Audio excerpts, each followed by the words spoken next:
안녕하세요, 뉴스반장입니다. 대체 무슨 생각들을 하고 있는 걸까요? 자신의 부처 장관이 소통령으로 불리는 일국의 실세 장관이다 보니 그 부처의 부하들도 자신들이 실세라고 생각했던 모양입니다. 그 장관의 그 부하 직원들, 한동훈 법무부 장관의 그 법무부 공무원들 이야기인데요.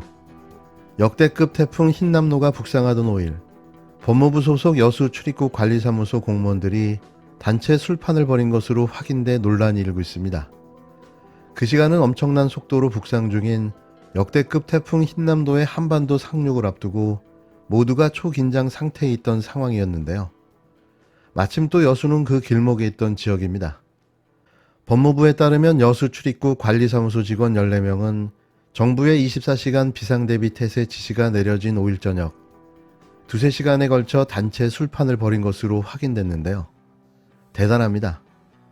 당시 정부는 태풍으로 인한 국가적 재난 위기 대응을 위해 관련 업무를 하는 공무원들에게 비상 대기를 지시했고, 윤석열 대통령을 비롯해 각 부처 장관들도 민방위복 차림으로 태풍 대응 상황을 점검하고 대비하고 있던 중이었는데요. 법무부는 직원들이 단체 회식을 하게 된 경위와 기관장 참석 등을 조사한 뒤 징계 여부를 결정할 계획이라고 밝혔습니다. 하지만 국가재난 위기 상황에서 이들이 보여준 멘탈은 실로 놀랍기 그지없는데요. 누굴 믿고 이랬던 걸까요? 태풍 비상 대기에도 술판 벌인 법무부, 한동훈 법무부 장관의 공직기관 관리 수준은 이 정도밖에 되지 않습니까? 언론 보도에 따르면 법무부 소속 공무원들이 초강력 태풍 흰남노의 북상으로 비상 대기하던 상황에서 술자리를 벌인 것으로 확인됐습니다. 대통령은 출근길부터 민방위복을 입고 밤샘 근무를 강요하며 나섰지만 한동훈 법무부 장관의 생각은 달랐던 모양입니다.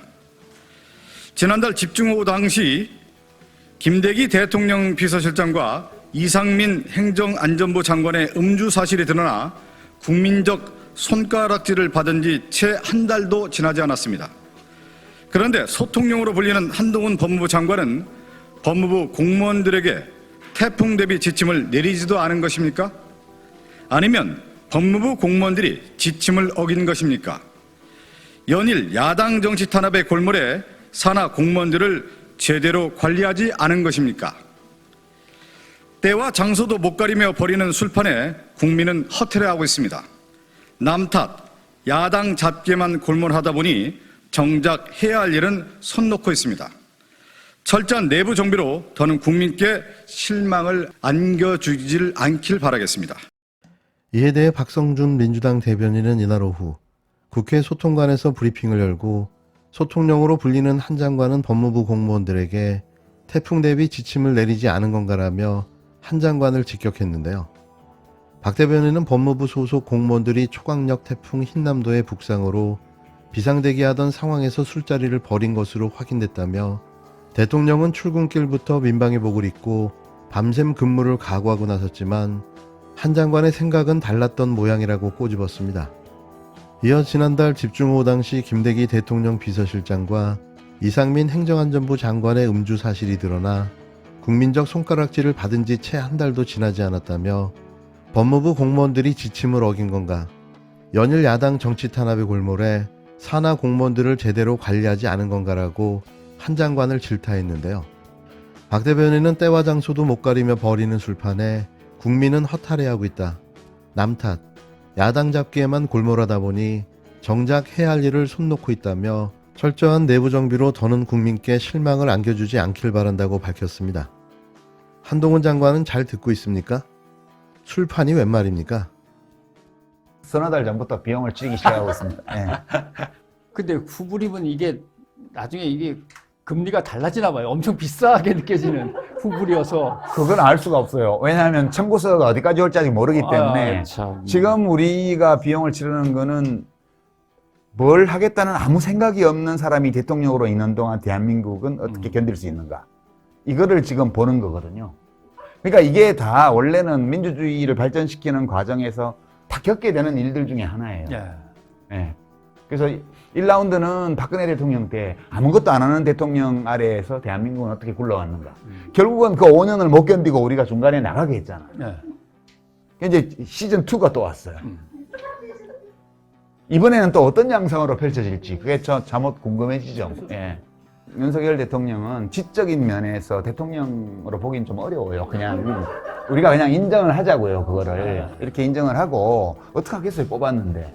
앞으로 정책을 수행해 나갈 동력이 생기겠나 이런 걱정을 하는 거죠. 다행이죠. 다행인가요? 동력이 생기면 어떻게 하겠습니까? 동력이 없는 게 그나마 얼마나 다행인지 몰라요. 지금 국민들이 너무 걱정이 되니까 예. 여론조사에 응답해서 지지율을 확 꺾어놨잖아요. 그 지금 이 정부는 동력이 생기면 큰일 나요. 뭐랄까 동력이 생기면 큰일 나겠다. 예, 그런 거고 지금 여론조사의 지지율이 이렇게 낮아져서 동력을 빼는 게 이 한국 민주주의의 힘 예. 이런 것들이 상당하구나라는 걸 느끼게 해주는 거죠. 내가 비록 찍었지만 예. 윤석열 후보를 그러나 지금 하는 거를 석 달 동안 보니까 너무 못한다. 이렇게 응답하는 시민들이 굉장히 많잖아요. 이런 것이 민주주의 사회의 주권자가 할 수 있는 일 중에 하나거든요. 그래서 저는 동력이 없어서 다행이다. 요즘 가끔 언론에 보면 국정 동력 상실 우려 나오는데 저는 국정 동력 상실 기대 이렇게. 유시민 전 노무현재단 이사장이 윤석열 대통령의 국정 운영을 두고 국정 동력이 없어서 다행이라고 거침없는 사이다 발언을 쏟아냈는데요. 유 전 이사장은 6일 유튜브를 통해 공개된 TBS 변상욱 쇼에 출연해 윤석열 정부에 대한 비판을 아끼지 않았습니다. 그는 민주주의에 대한 이야기를 나누다 민주주의가 태생적으로 부정적 비용을 치를 수밖에 없는 제도임을 지적했는데요.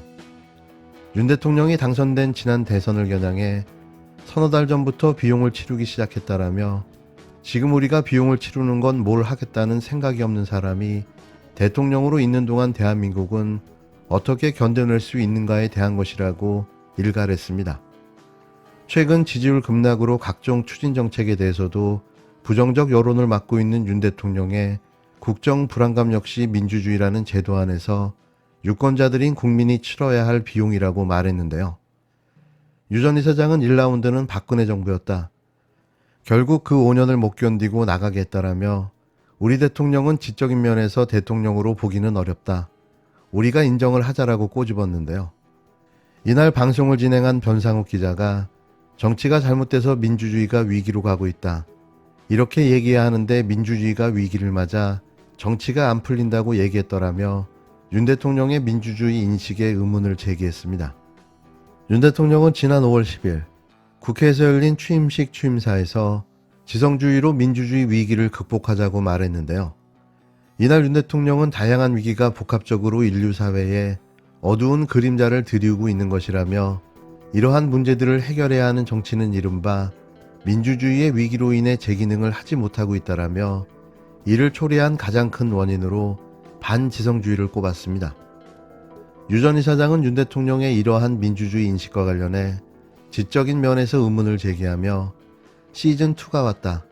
어떤 양상으로 펼쳐질지 잠옷 궁금하다라며 청구서가 심상치 않다라는 말을 덧붙였는데요. 그는 윤석열 정부 경제 정책에 대해서도 박근혜 정부 시즌2다. 줄푸세다라며 독창적 특성 없는 이전 보수 정부의 재탕이라고 평가했습니다.